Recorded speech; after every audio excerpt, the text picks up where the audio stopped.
Here's a stat to start your Monday morning: 70% of grand corruption cases, when politicians or their associations misappropriate and use public funds for their personal benefit, involve the use of anonymous companies. Last month's Luanda Leaks are a poignant reminder of how transnational and complex corruption has become. Isabel dos Santos, Africa's richest woman, had with her husband received billions of dollars from her father's government in Angola through a web of more than 400 companies and subsidiaries in 41 countries.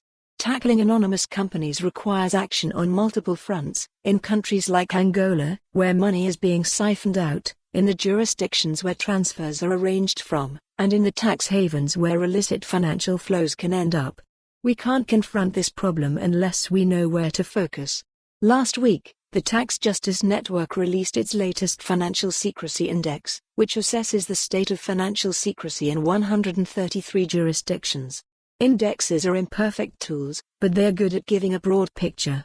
The 2020 Financial Secrecy Index reveals that OECD countries are responsible for half of the financial secrecy in the world. Jurisdictions involved in the Dos Santos web of companies included Portugal, Malta, the Netherlands, the UAE, the UK, Switzerland, Italy, the US, Cyprus, and France. If that illustrates the scale of the challenge, the good news is that things are changing. Globally, the results vary, but the trend is towards less financial secrecy. Significantly, there is a positive shift on disclosing the true owners of companies. The number of countries that have completed beneficial ownership registration more than doubled between 2018 and 2020, and is now at 41. In 2018, only the UK was disclosing beneficial ownership data online. Today there are 6 countries, with more likely to follow suit. In total, 87 countries have made commitments or started to implement beneficial ownership transparency reforms across the globe.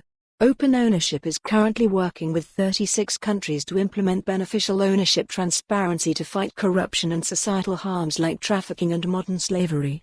There are good reasons, both ethical and economic, for doing so. Beneficial ownership transparency helps build business and market confidence, improves governance, and tackles corrupt and criminal activities. This is by no means a government-exclusive agenda. Business is supportive too. As Katia Hall, the former CBI Chief Policy Director, has pointed out, businesses back the creation of a beneficial ownership register which will support efforts to promote transparency and stamp out illicit financial activity. But businesses can't do this alone. We need more action from global institutions. It's time for multilateral organizations like the OECD and the Financial Action Task Force to respond to. For more on this story, visit the news article link.